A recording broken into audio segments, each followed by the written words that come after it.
Sonia Loja, age 36, was married to Pedro Panjan. The couple had 3 beautiful children, 12-year-old Junior, 10-year-old Jocelyn, and 5-year-old Honai. Junior enjoyed playing tennis and volleyball. Jocelyn was extremely smart and enjoyed playing with her friends. Honai loved riding his bicycle, and playing with his brother and sister. Both Junior and Jocelyn attended Danbury Public Schools. The family lived at their home at 10 Whaley Street in Danbury, Connecticut. Danbury, Connecticut is located about 50 miles northeast of New York City. The city has a population of just under 88,000 citizens. Danbury is best known for the famous Union train station that appeared in one of Alfred Hitchcock's most famous movies, filmed in 1951, called Strangers on a Train. Pedro worked as a landscaper and carpenter. Sonia ran an unlicensed daycare out of her home. She even had large playground equipment installed for the children. Sonia had been running her daycare business from her home for many years, but recently had been cited numerous times for operating without a license. Sonia was unable to obtain a license due to being in the country illegally. Sonia's daycare business helped the couple afford their new home. Without a way to help her husband pay for the home, she became deeply depressed. Sonia also didn't have any health insurance to seek professional help for her depression.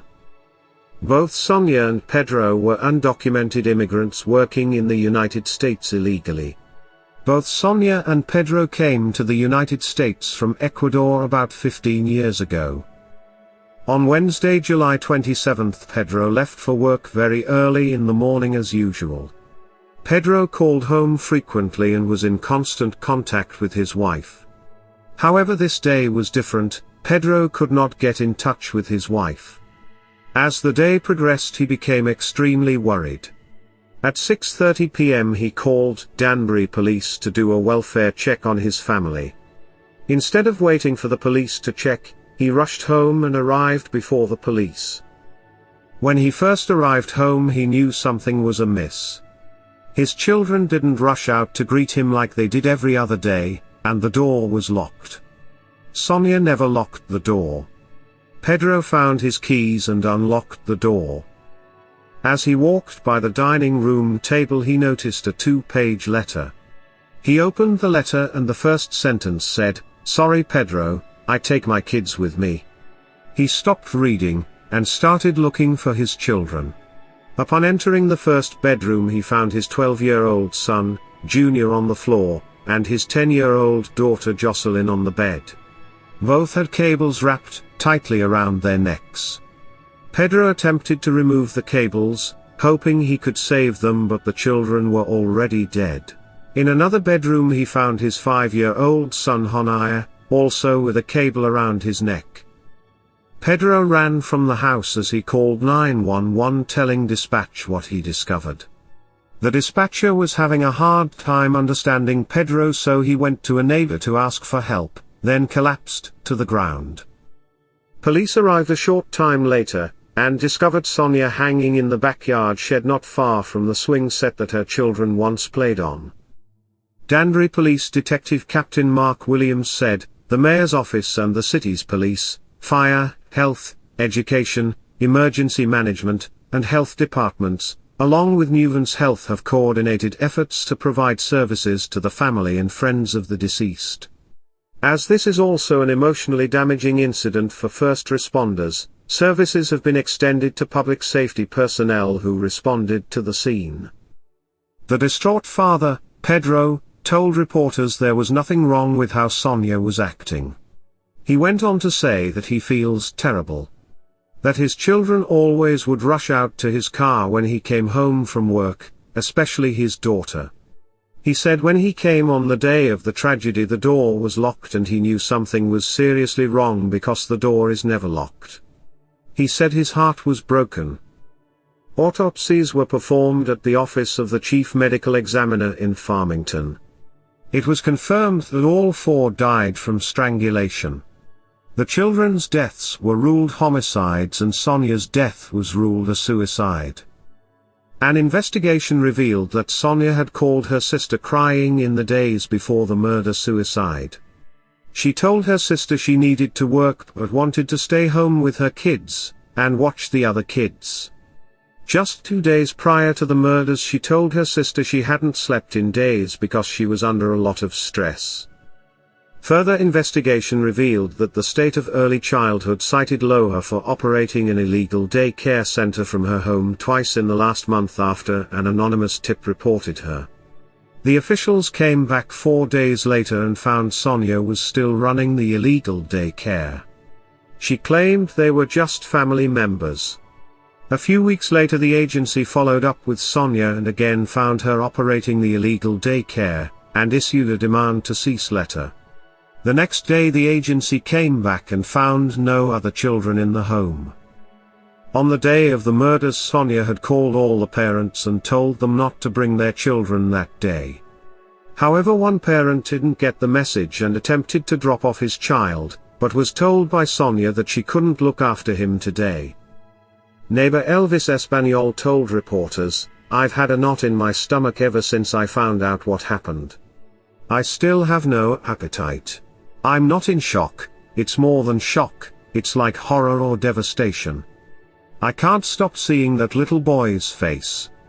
He told reporters he never noticed anything out of the ordinary with the family. He said they seemed like normal people. He said the children Sonia watched were always playing outside in the back on the swings, and she was always with them. He said he never heard her raise her voice once to her children or the children she cared for. He said the family had parties and picnics in their backyard, they were friendly and would wave but mostly kept to themselves. Dr. Devin Barnes-Seeney, an associate criminal justice professor at the University of New Haven, said that the trigger in these types of incidents usually is life-changing events like the end of a relationship or losing a job.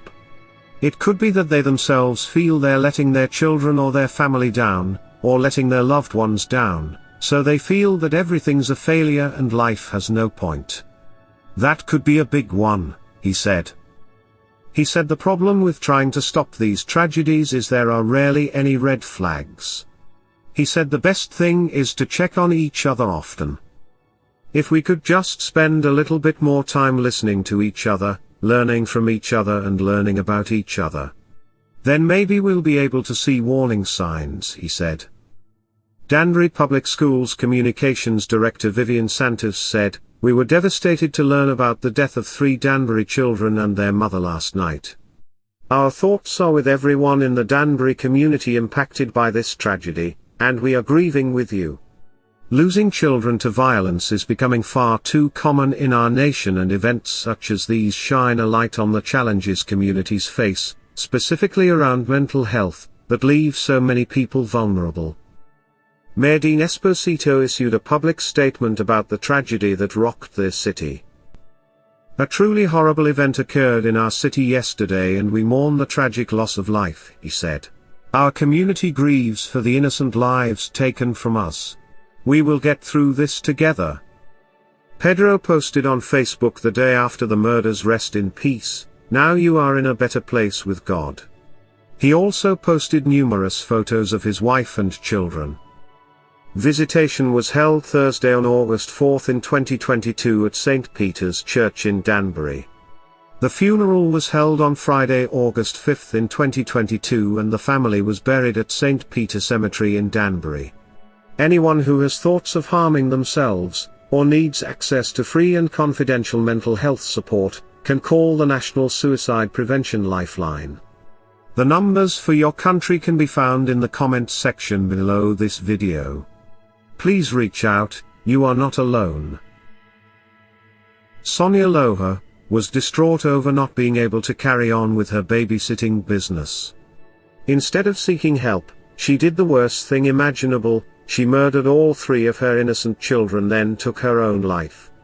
Although it's understandable that she was depressed, there's never a reason to take innocent lives. It's a shame she didn't reach out to someone for help.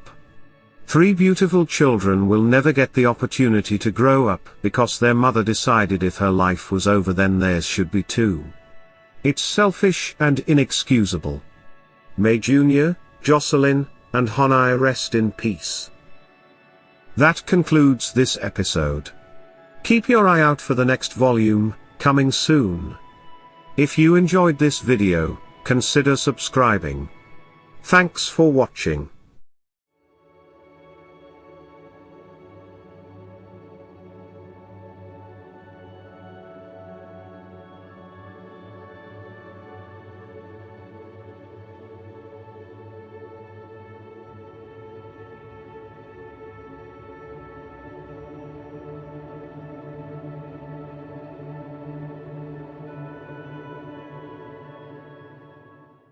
Want to help support the channel you love, and get something in return?